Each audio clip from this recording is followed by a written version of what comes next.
Father, Madurai மாநாட்டில் விஜய் அவர்கள் கச்சத்தீவை மீட்கணும், மீனவர்கள் பிரச்சனைக்கு தீர்வு காணணும் அப்படின்னு அவர் பேசியிருந்தாரு. இலங்கையுடைய வரலாற்றுல ஒரு பிரதமர் கச்சத்தீவுக்கு சென்றிருக்கிறார். ஃபாதர், திரு விஜய் அவர்கள் இப்போது அதனுடைய ஒலி சத்தத்தை அதிகமாக்கி இருக்கிறார்.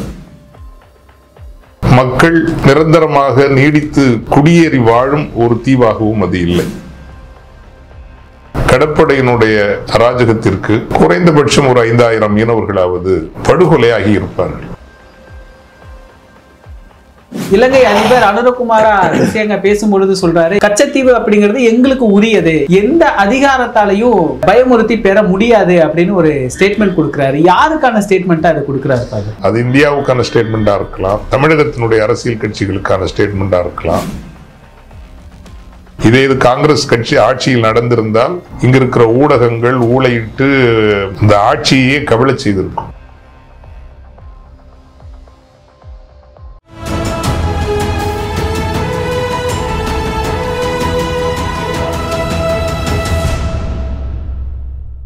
தமிழ் நிறம் நேயர்களுக்கு வணக்கம். இன்று நம்மிடையே ஃபாதர் ஜெகத் கஸ்பர் அவர்கள் இணைந்துள்ளார். ஃபாதர் வணக்கம். ஃபாதர் வணக்கம். ஃபாதர், மதுரை மாநாட்டில் விஜய் அவர்கள் பேசிய பிரச்சனை இன்னைக்கு பெரிய லெவல்ல பேசுபொருளா மாறி இருக்கு. கச்சத்தீவை மீட்கணும், மீனவர்கள் பிரச்சனைக்கு தீர்வு காணணும் அப்படின்னு அவர் பேசியிருந்தாரு. அது இன்னைக்கு பெரிய பேசுபொருளா மாறி இலங்கையுடைய வரலாற்றுல ஒரு பிரதமர் கச்சத்தீவுக்கு சென்றிருக்கிறார். ஃபாதர், எப்படி பாக்குறீங்க? கச்சத்தீவு நெடுங்காலமாகவே தமிழக அரசியலின், இந்திய அரசியலின், இலங்கை அரசியலின் ஒரு பேசு பொருளாக இருந்து வருகிறது. திரு விஜய் அவர்கள் இப்போது அதனுடைய ஒலி சத்தத்தை அதிகமாக்கி இருக்கிறார். இலங்கை அதிபர் அடையாளபூர்வமாக அந்த நிலத்திற்கு செல்ல வேண்டும் என்கின்ற ஒரு கட்டாயத்தை அவர் உருவாக்கி இருக்கிறார். கச்சத்தீவினுடைய உண்மை வரலாறு என்ன? எப்படி தமிழகம் கச்சத்தீவு பிரச்சனையில் வஞ்சிக்கப்பட்டிருக்கிறது? தமிழர்கள் வஞ்சிக்கப்பட்டிருக்கிறார்கள். எக்காலத்திலும் சிங்கள பேரினவாதத்தினுடைய இறையாண்மையின் கீழ் கச்சத்தீவு இருந்தது இல்லை. உண்மையில் அது மக்கள் நிரந்தரமாக நீடித்து குடியேறி வாழும் ஒரு தீவாகவும் அது இல்லை. ஆனால் 2 தன்மைகள் மிக முக்கியமானது. தமிழகத்து மீனவர்கள், ஏன் இலங்கையின் மீனவர்கள் கடற்பரப்பில் மீன்பிடித்து தங்கள் வலைகளை காயப்போடுவது, ஓய்வெடுப்பது, தங்களை அடுத்த கடல் பயணத்திற்கு தயார்படுத்திக் கொள்வது, இவற்றிற்கெல்லாம் கச்சத்தீவு முக்கியமானதாக இருந்திருக்கிறது.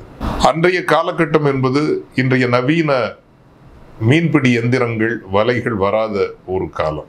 என்றுமே அந்த காலத்தினுடைய மீனவர்களுக்கு எல்லைகள் இருந்தது இல்லை. எங்கு அவர்களுக்கு மீன்பாடு கிடைக்குமோ அங்கு அவர்கள் போவார்கள். என்றுமே மீனவர்களுக்கு கடல் எல்லை என்பது இல்லை.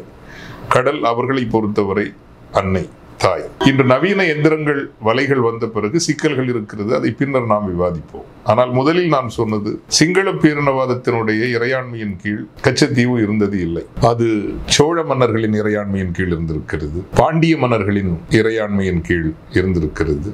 அப்படியே இலங்கைக்குள் இருந்த மன்னர்களின் இறையாண்மையின் கீழ் இருந்தது என்றால் பதிவுகளின்படி ஓரிரு முறை சிங்கள மன்னர்கள் அங்கு சென்று வந்திருக்கிறார்கள். அவ்வளவுதான். அதை தங்களினுடைய ஆளுகைக்கு கீழ் வைத்திருக்க வேண்டும், அதற்காக இராணுவ முதலீடுகள் செய்ய வேண்டும் என்றெல்லாம் ஒரு சிங்கள அரசும் எண்ணியதும் இல்லை, இருந்ததும் இல்லை. யாழ்ப்பாண அரசின் கீழ் அது இருந்திருக்கிறது. அதற்கு வரலாற்று நிரூபணங்கள் இருக்கின்றன. 1700 ஆண்டு முதலே தமிழகத்தினுடைய ராமநாதபுரத்தை ஆண்ட ராமநாதபுரத்தினுடைய ஆட்சியின் கீழ்தான், கடைசியாக சேதுபதி மன்னர்களின் ஆளுகையின் கீழ்தான் இருந்திருக்கிறது. ஆளுகை என்பதை நீங்கள் இறையாண்மையாக கொண்டால், ஆளுகை என்பதை இறையாண்மையாக கொண்டால் அது வெகு நீண்ட காலம் நேரடி ராமநாதபுரம் சேதுபதி மன்னர்களினுடைய ஆளுகையின் கீழ் இருந்திருக்கிறது. 1920ஆம் ஆண்டு அப்போதைய இந்தியாவை ஆண்ட பிரித்தானிய ஆட்சி குழுவிற்கும், அப்போது சிலோன் என்று அறியப்பட்ட இலங்கையினுடைய பிரித்தானிய ஆட்சியாளர்களுக்கும், அப்போது கூட கச்சத்தீவு எங்களுக்கு வேண்டும் என்று இலங்கையினுடைய சிங்களவர்களிடமிருந்தோ தமிழர்களிடமிருந்தோ கோரிக்கை எதுவும் எழவில்லை. இலங்கையை ஆண்டு வந்த பிரித்தானிய நிர்வாகத்திற்கும் இந்தியாவை ஆண்டு வந்த பிரித்தானிய நிர்வாகத்திற்கும் இடையில் எழுகின்ற ஒரு முரண்பாடு அல்லது இழுபறி, எங்களுக்கு கீழ்த்தர வேண்டும் என்கின்ற இழுபறியில் தான் தமிழக மக்களை கேட்காமல், தமிழக ஒப்புதலை பெறாமல், ஏன் இந்திய மக்களினுடைய ஒப்புதலை பெறாமல் 21ஆம் ஆண்டு அந்த நிர்வாக பொறுப்பை இலங்கையில் உள்ள பிரித்தானிய நிர்வாக ஒழுங்கிற்கு இந்திய பிரித்தானியர்கள் ஒப்படைக்கிறார்கள். இது முக்கியமானது. இப்படி அது தொடர்ந்து வருகிறது. ஆனால் மீனவர்களுக்கு எந்த பிரச்சனையும் இல்லை. காரணம், நான் சொன்னதை போல மீனவர்களுக்கு அன்று எல்லை என்பது இல்லை. அதிநவீன படகுகள் மற்றும் வலைகள் வந்து அந்த மீன் வளங்களை அறுவடை செய்வதில் முரண்பாடு, மோதல் ஏற்பட்டிருக்கவும் இல்லை. அந்த காலகட்டத்தில் 74 அப்போதைய பிரதமர் இந்திரா காந்தி அரசு என்ன செய்கிறது? அது ஒரு பனிப்போர் காலம், அமெரிக்க ரஷ்ய பனிப்போர் காலம். இந்த பனிப்போர் இரு உலக முரண்பாடுகளை இலங்கை தனக்கு மிகவும் சாதகமாக பயன்படுத்தி கொண்டு வந்த காலம். இந்தியா இலங்கையை தன் நட்பு நாடாக வைத்திருக்க வேண்டும் என்கின்ற தேவைக்காக தமிழர்களினுடைய இறையாண்மை உரிமையை இலங்கைக்கு தாரை வார்க்கிறது 1974ஆம் ஆண்டு. ஆக குறைந்தபட்சம் இந்திய பாராளுமன்றத்தில் தீர்மானம் நிறைவேற்றப்பட்டிருக்க வேண்டும். உண்மையில் ஒரு நாட்டின் நிலப்பரப்பை இன்னொரு நாட்டுக்கு தாரை வார்த்து கொடுக்கிற போது அந்த நாட்டினுடைய பாராளுமன்றம் அதை தீர்மானமாக நிறைவேற்றவில்லை என்றால் அது சட்டத்திற்கு புறம்பானதாகவும் செல்லாததாகவும் கருதப்படும். இந்திரா காந்தி அம்மையார் அவர்கள் பாராளுமன்றத்தினுடைய ஒப்புதலை பெறாமல், தமிழக சட்டப்பேரவையினுடைய ஒப்புதலை பெறாமல் தான் கச்சத்தீவை இலங்கைக்கு தாரை வார்க்கிறார். அதைவிட கொடுமையாக என்னவென்றால், அந்த 74 ஒப்பந்தத்தை தொடர்ந்து 76ஆம் ஆண்டு exclusive economic and fishing zone அடிப்படையில் இது போன்ற உடன்பாடுகள் என்பது எந்த கடற்பரப்பில் நாங்கள் வளங்களை எடுத்துக் கொள்ளலாம், அது மீன் வளம் மட்டுமல்ல. இன்னைக்கு நம்ம எரிபொருள், எண்ணெய், எரிவாயு அது எதுவும் பூர்வகுடி மக்களுக்கோ நிலத்தின் மக்களுக்கோ பயன்பட போவதில்லை. அது பெரு முதலாளிகளுக்கும், ஆலிகார்ட்ஸ் சொல்லுவாங்க, அம்பானிகள், அதானிகள், அவர்களுக்கு தான் பயன்பட போகிறது. அந்த எக்ஸ்க்ளூசிவ் எக்கனாமிக் ஜோனையும் வரையறுத்து அதை கடந்து செல்லக்கூடாது. ஆனால் கச்சத்தீவு, அந்த தீவினுடைய நிலத்தை வலைகள் காய வைப்பதற்கும் சில ஆயத்த பணிகளுக்கும் இரு தரப்பு மீனவர்களும் பயன்படுத்திக் கொள்ளலாம். அங்கு ஒரு அந்தோணியார் கோவில் இருக்கிறது, அந்த கோவிலுக்கு இரு தரப்பினரும் சென்று வரலாம் என்பதாக ஒரு ஒப்பந்தம் கையெழுத்தாகிறது. 76 இன்று வரைக்கும் என்னுடைய ஒரு தரவுகள் இல்லை. ஆனால் பொதுவாக நீங்கள் கணக்கிட்டீர்கள் என்றால் இலங்கை கடற்படையினுடைய அராஜகத்திற்கு குறைந்தபட்சம் ஒரு 5000 மீனவர்களாவது படுகொலையாகி இருப்பார்கள். ஒரு படுகொலைக்கு கூட நாம் இதான் முக்கியமானது. ஏன் நாம் தொடர்ந்து இந்த புதுடில்லி சர்வாதிகாரத்தை எதிர்க்கிறோம்? புதுடில்லி சர்வாதிகாரம் தமிழர்களுக்கு எதிரானது. ஒரு பிரித்தானியரோ, ஒரு அமெரிக்கரோ, ஒரு பிரெஞ்சு நாட்டுக்காரரோ, ஒரு ஜெர்மனி நாட்டுக்காரரோ இன்னொரு நாட்டினுடைய கடற்படையால் கொல்லப்பட்டால் அந்த நாடுகள் வெறுமனே பார்த்து கொண்டு இருக்குமா? இந்த ஒரு சிறிய கேள்வியை மட்டும் கேளுங்கள். ஆனால் இன்னைக்கு ராமேஸ்வரம் பக்கத்துல ஒரு சில ஊர்கள் இருக்குது. எனக்கு அந்த ஊர் பேர் கரெக்டா சொல்ல முடியல. ஊர் மொத்தமாகவே கணவனை இழந்த பெண்களின் ஊராக இருக்கிற ஊர் உண்டு. ஊருன்னா ஏறக்குறைய 70-80% கணவர்கள் இல்லாத பெண்கள் வாழ்வோடு போராடி கொண்டிருக்கிற அவலத்தை என்னுடைய நெருங்கிய நண்பர், இப்பொழுது சிவகங்கை மறை மாவட்டத்திற்கு ஆயராக இருக்கிற மேதகு லூர்து ஆனந்தம் அவர்கள் ஒரு முறை தொலைபேசியில் அழைத்து, நீங்கள் ஏதாவது இவர்களுக்கு செய்ய முடியுமா? ஏனென்றால் ஊரில் ஏறக்குறைய முழுமையாகவே கணவனை இழந்தவர்களாக அத்தனை பேரும் இலங்கை கடற்படையால் சுட்டுக் கொல்லப்பட்டவர்கள், காயம்பட்டு பின்னர் இறந்தவர்கள். இனி வாழ்வாதார இழப்பு. எத்தனை பேருடைய படகுகள் பறிமுதல் செய்யப்பட்டு 7-8 ஓரிரு ஆண்டுகள் அங்கு இருந்தாலே அது ஒன்றுமில்லாமல் போய்விடும். இப்படி ஒரு அராஜக சூழலை, அதை பற்றி எதையும் கண்டுகொள்ளாத ஒரு இந்தியா, ஒரு தமிழகம் அவ்வப்போது கடிதம் எழுதுவார்கள், கண்டனம் தெரிவிப்பார்கள், அவ்வளவுதான். 2011 ஜெயலலிதா அம்மையார் ஒரு வெளிப்படையான உறுதியான ஒரு முடிவை எடுத்து சட்டப்பேரவையில் தீர்மானம் நிறைவேற்றி நீதிமன்றத்தில் வழக்கம் தொடர்ந்தார். என்னவென்றால், பாராளுமன்றத்தின் அனுமதி பெறாமல், பாராளுமன்றத்தில் நிறைவேற்றப்படாமல் இன்னொரு நாட்டிற்கு நீங்கள் தாரை வார்த்து விட்டீர்கள், எனவே இந்த ஒப்பந்தம் செல்லாது என்று உச்சநீதிமன்றம் அறிவிக்க வேண்டும் என்று ஒரு வழக்கு தொடர்ந்தார். அது ஒரு துணிவான வழக்கு தொடர்ந்து. அந்த வழக்கு தொடர்தல் 2014 எப்படி இந்த புதுடில்லியை நாம் மீண்டும் புதுடில்லி அதிகாரம் என்பது தொடர்ந்தும் தமிழர்களினுடைய இறையாண்மை உரிமைகளை அழித்தொழிப்பதாகவே இருக்கிறது என்பதற்கு இப்போது ஆளுகின்ற பாஜக, அப்போதான் ஆட்சிக்கு வந்திருந்த இதே பாஜக அரசுதான் கச்சத்தீவு இந்திய இறையாண்மைக்கு கீழ் இருக்கவில்லை. இந்திய இறையாண்மைக்கு கீழ் இருந்த ஒரு நிலப்பரப்பை இன்னொரு நாட்டிற்கு கொடுத்தால்தான் அது அரசியல் சட்டத்திற்கு முரணானதாக மாறும். கச்சத்தீவு இந்திய இறையாண்மைக்கு கீழ் இருக்கவே இல்லை என்று பிரமாண வாக்குமூலம் கொடுத்தது உச்ச நீதிமன்றத்தில். இப்படி அது அவ்வப்போது கண்டனங்கள், கடிதங்கள். 2024 திராவிட முன்னேற்ற கழக கடந்த ஆண்டு சட்டப்பேரவையில் ஒரு தீர்மானம் நிறைவேற்றியது. ஆனால் அடுத்தடுத்த கட்டங்களுக்கு அது போக இங்கு தீர்மானங்கள் நிறைவேற்றப்படுகின்றன, கடிதங்கள் எழுதப்படுகின்றன, கண்டனங்கள் தெரிவிக்கப்படுகின்றன. ஆனால் அடுத்த கட்டங்களுக்கு அவற்றை நகர்த்தி கொண்டு இந்த பிரச்சனையை வைத்துக் கொண்டு தங்களுக்கு வேண்டப்பட்டவர்களுக்கு அங்கு தொழில் வணிக வாய்ப்புகளை புதுடில்லியில் இருக்கவர் செய்து கொள்கிறார். அது கொழும்பு சரக்கு பட்டம் முகமுனையமாக இருக்கட்டும், யாழ்ப்பாணத்தில் பல சூரிய மற்றும் விண்மில் திட்டங்களாக இருக்கட்டும், தங்களுக்கு வேண்டிய பெரும் முதலாளிகளுக்கான திட்டங்களை அவர்கள் செய்து கொள்கிறார்கள்.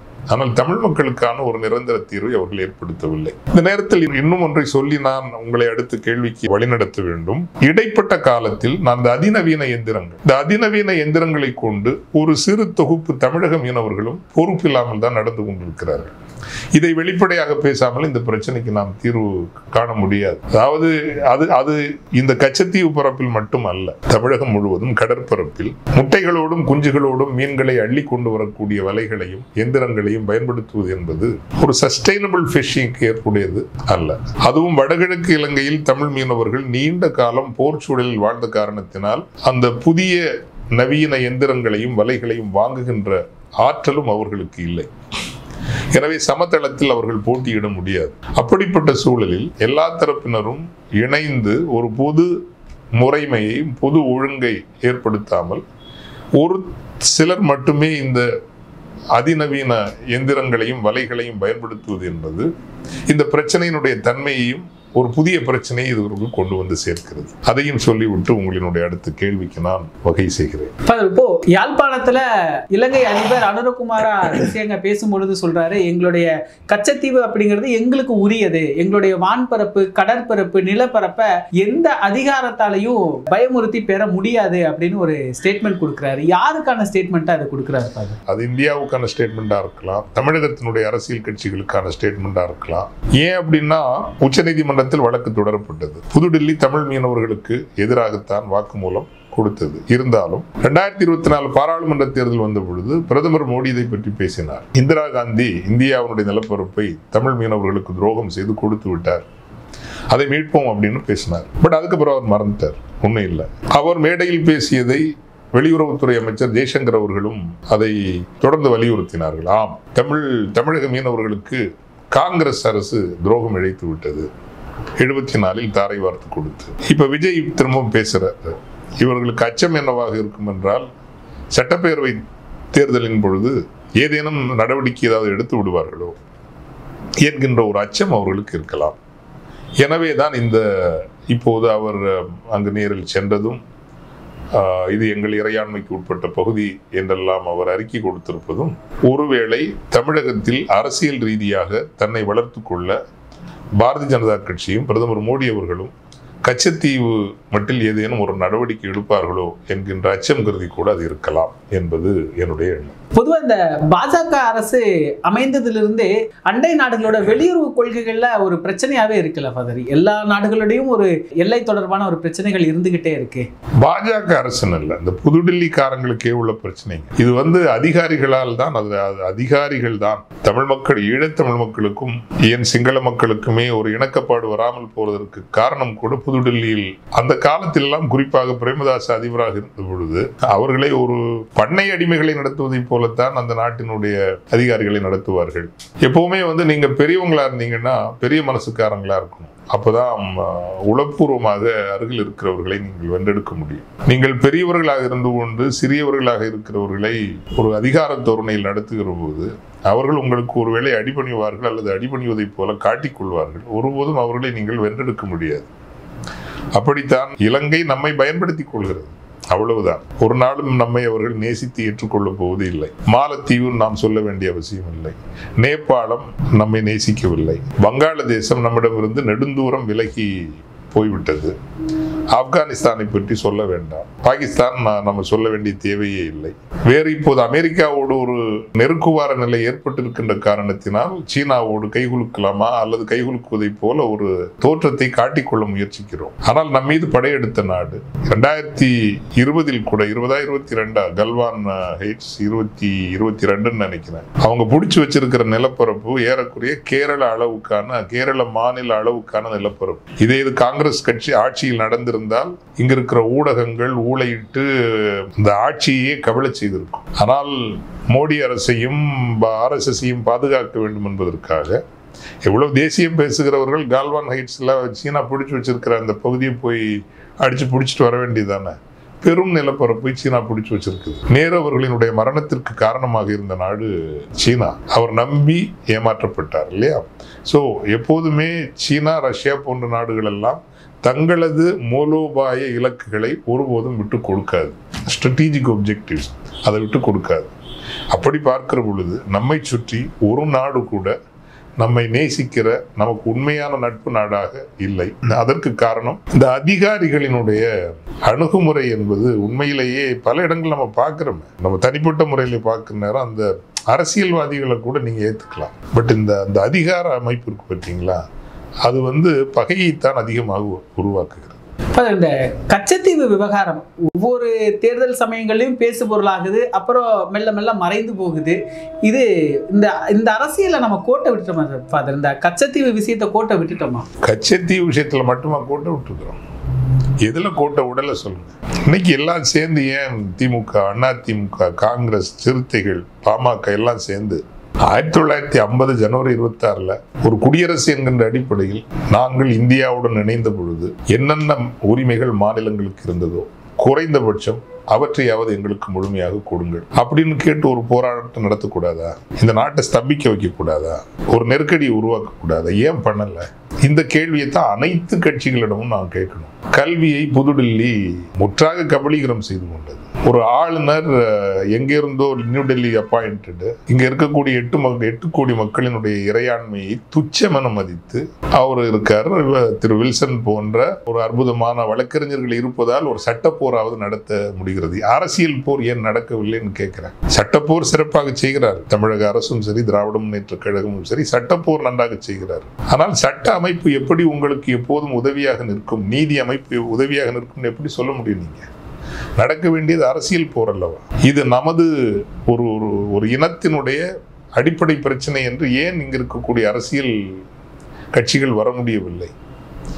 அப்படி பார்க்கிறப்போ வெறும் கச்சத்தீவில் மட்டுமல்ல, அது கல்வி உரிமையாக இருக்கலாம், கனிம வளங்கள் உரிமை. இங்க இருக்கிற கனிம வளங்களை கன்னியாகுமரி கடலினுடைய கனிம வளங்கள் கன்னியாகுமரி மக்களுக்கும் தமிழக மக்களுக்கும் முதலில், அதற்கு பிறகு மீதம் இருந்தால் அம்பானிகளோ அதானிகளோ எடுத்துக்கொள்ளட்டும் அப்படின்னு சொல்ற திராணி நமக்கு ஏன் இல்லை? திருவனந்தபுரத்துல அதானி துறைமுகம் கட்டுறாரு. கேரளத்தினுடைய மலைகள் எல்லாம் பாதுகாப்பாக அழகாக வைக்கப்படுகின்றன. குமரி மாவட்டத்தினுடைய மலைகள் மருந்துவாழ் மலை என்று கொண்டாடப்படுகின்ற உண்மையிலேயே மேற்கு தொடர்ச்சி மலையினுடைய புனித பீடம் குமரி மற்றும் நம்ம செங்கோட்டை, தென்காசி இந்த பகுதியினுடைய மேற்கு தொடர்ச்சி மலைங்கிறது இயற்கை புனிதத்தினுடைய அதி உயரம் என்றால் அதுதான். நான் மாணவனாக இருந்த பொழுது படித்திருக்கிறேன். 14,000க்கு மேலான மூலிகை வகைகள் எங்கள் குமரி பரப்பு மேற்கு மலையிலேயே இருந்தது என்று. ஒரு 3 ஆண்டுகளுக்கு முன்பு அது 4,000 சுருங்கி விட்டது. இன்று போய் பார்த்தால் ஒருவேளை 1000 இருக்குமான்னு எனக்கு தெரியல. கண் முன்னாடி ஒவ்வொரு நாள் இப்பவும் பாருங்களேன், எவ்வளவு அந்த பெரும் பாறை இழுவை வண்டிகள் அந்த மலைகளை உடைச்சு கொண்டு போறாங்க அப்படின்னு. Something very wrong with Tamil Nadu. இன்னைக்கு நாம் இழந்தது வெறும் கச்சத்தீவு மட்டுமல்ல, நிறைய இழந்துட்டு வரோம். கூடவே இப்போ இந்த மத வெறியை ஊட்டி இப்போ நீ எங்க போனாலும் சாதாரண கிராமம் வரைக்கும் இன்னைக்கு குஜராத்தி மார்வாடின்னு தான் இங்க இருக்கிற மொத்த வியாபாரத்தை, சில்லறை வியாபாரத்தை, சப்ளை செயின்ஸை எல்லாம் கண்ட்ரோல் பண்றான். எப்படி? வெள்ளைக்காரனை வெள்ளையனே வெளியேறுன்னு சொன்னோம். இன்னைக்கு மார்வாடியே வெளியேறு, குஜராத்தியே வெளியேறுன்னு சொல்ல முடியலல்ல? ஏன் சொல்ல முடியல? அப்படி ஏதாவது சொன்னா உடனே அவங்களுக்கு பாதுகாப்புக்கு இங்க பஜ்ரங் தள், VHP, RSS இவங்க எல்லாம் வருவாங்கல்ல. உங்களுக்கு தமிழன் என்கின்ற உணர்வை விட உங்களுக்கு இந்த மதவெறி தானே பிடித்திருக்கிறது. எல்லாவற்றையும் இழந்து கடைசியில் நீங்கள் சக்கையாக நிற்கிற போதாவது புத்தி வருமானா வராது. அப்படிதான் தெரியுது. அதனால இழந்தது கச்சத்தீவு மட்டுமல்ல, நிறையவே இழந்து கொண்டும் இருக்கும். இந்த கச்சத்தீவு விவகாரம் பெரிய அளவுல இருக்கு அப்படின்னா அது இந்தியா இலங்கை மீனவர்களுக்கான அந்த எல்லை பிரச்சனை. நீங்க சொன்ன மாதிரி 5000 மீனவர்கள் படுகொலை செய்யப்பட்டிருக்கக்கூடிய ஒரு நிலை இருக்கு. இன்று வரை மீனவர்கள் கைது செய்யப்பட்டுக்கிட்டு இருக்கிறாங்க. இதுக்கான ஒரு தீர்வு தான் என்ன ஃபாதர்? அந்த மீனவர்களுடைய நிலை எப்பதான் மாறும்? டொனால்ட் ட்ரம்ப் மாதிரி நினைச்சா மட்டும் போதாது, அவர் மாதிரி இருக்கணுங்கிற. சாரி, அவர் ஒரு நல்ல உதாரணம் கிடையாது, நல்ல உதாரணமே கிடையாது. பட் அந்த ஆளை பார்த்து பயப்படுறாங்கல்ல. எங்க ஊர் மீனவர்கள் ஒரு ஆளுக்கு நீ உன்னுடைய நிலப்பரப்பு நினைக்கு இருக்குது, அதை பாதுகாக்கிறதுக்கு நீ வச்சுக்க, ஒரு காயமோ அல்லது இந்த படகு அழிப்போ, காரணம் எங்களுக்கு உரிமை இருக்கு. இது சோழ மன்னர்களின் இறையாண்மையின் கீழ் இருந்த நிலம், இருந்த தீவு. பாண்டிய மன்னர்களின் இறையாண்மையின் கீழ் இருந்த தீவு. பின்னர் சேதுபதி மன்னர்களினுடைய ஆளுமை இறையாண்மையின் கீழ் இருந்த தீவு. வெள்ளக்காரன் தனக்குத்தானே ஒரு நிலத்தை பகிர்ந்து கொண்டு கையெழுத்து போட்டாங்கிறதுக்காக அதை நம்ம ஒத்துக்க வேண்டிய அவசியம் கிடையாது. இதுல புதுடெல்லி தான் உறுதியா இருக்கணும். தமிழ்நாடு இவ்வளவுதான் இருக்க முடியும். ஏன்னா நமக்கு ராணுவ அதிகாரம் இல்லைல்ல. இப்ப நமக்கும் ஒரு தரைப்படை, வான்படை, கடற்படை படைப்பிரிவுகள் இருந்து அதை தமிழக அரசு செய்யாமல் இருந்தால் நாம் கேள்வி கேட்கலாம். பட் அந்த ராணுவ அதிகாரத்தை நீங்கள் தானே வைத்திருக்கிறீர்கள். ஒரு அச்சுறுத்தலில் அவர்கள் இனிமேல் அவர்களை நம்ம ஒரு உயிர் போனாலோ, ஒரு காயம் ஏற்பட்டாலோ, ஒருவேளை படையெடுத்து வந்து அந்த கச்சத்தீவை கைப்பற்றி விடுவார்கள் அப்படிங்கிற அச்சம் அவங்களுக்கு இருக்கும்ல. அந்த அச்சத்தை உருவாக்குகிறபடியாவது இவங்க நடந்துக்கணும்னு நான் வேண்டிக்கிறேன். இதுல இலங்கைக்கான பார்வை எப்படி ஃபாதர்? இலங்கையில் இருக்கக்கூடிய தமிழ் மக்கள், அந்த மீனவர்களோட பார்வை எப்படி இருக்கு இந்த விவகாரத்தை பொறுத்த வரைக்கும்? இலங்கை தமிழ் மக்கள், வடகிழக்கு தமிழ் மக்களை பொறுத்தவரையில் அவர்கள் கடந்த 20 ஆண்டு காலம், நான் சொன்னேன் அல்லவா, பொருளாதார ரீதியாக அவர்கள் வலிமையாக இல்லாத காரணத்தினால் தங்களை நவீனம் மயப்படுத்திக் கொள்ள முடியவில்லை. தமிழக பரப்பில், அதுவும் அவங்க வந்து ராமேஸ்வரங்காரங்க இல்லை, அவங்க வேறு இடத்துல உள்ளவங்க தான்.